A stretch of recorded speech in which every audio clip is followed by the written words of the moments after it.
Today's What Is That comes to us courtesy of Sherry Statman, an Austinite. She's a judge, presiding judge in Austin's Municipal Court, and she thinks she detects some people buried near the airport, kind of where 71 and 183 come together in what's kind of a perpetual construction site.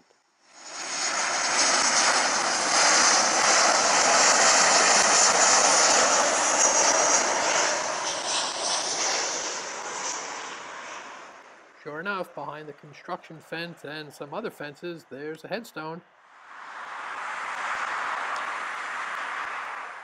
In fact, there's 5 of them there. Been there a long time, though some of them are kind of hard to see in the brush.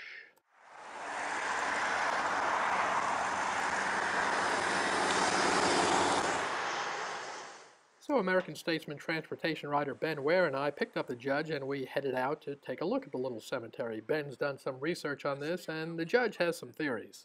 Well, I think I maybe first noticed it about a year ago, and it's coming back from the airport.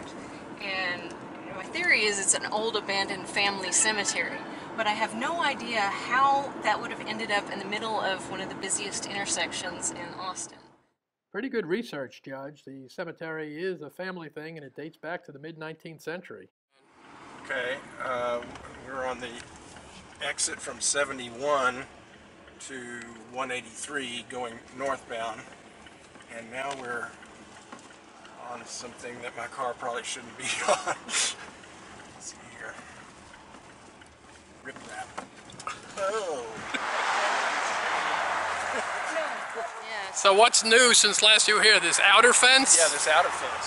And watch your foot. I think that's a fire ant. Oh. And look at it, and that stone is almost completely covered up. There's a Lavinia Davidson in here, and you know who James White is with the broken spoke? The Whites? Yeah. He's a descendant of Lavinia who's in there. Oh, wow. And then her husband, who somehow or another outlived her for 50 years, which at that time you think, how in the world, because this is the 1850s. His name was Campbell, and he bought 5,000 acres out by Garden Springs, thus Campbell's Home. You've heard of Campbell's Home? And then there's a Susan Littlepage in there. Susan Littlepage's descendant, I don't know, son or grandson, was James Littlepage, who was a police chief in Austin and the only one ever killed. Yeah, 1928, shotgun, basically. Oh my. Yeah. So this is the seat of much history. Yeah. Right here in the middle of this busy intersection. Yeah, it's less than glamorous. Yeah. Yeah. Can't even get a weed eater in there now. Well, that may be just to protect it while the construction's going on. That indeed is the deal. The Central Texas Regional Mobility Authority, which is in charge of this construction project, says the outer fence, which prevents access to the graves, is there just for the duration of the construction project, which is scheduled to wrap up in 2020.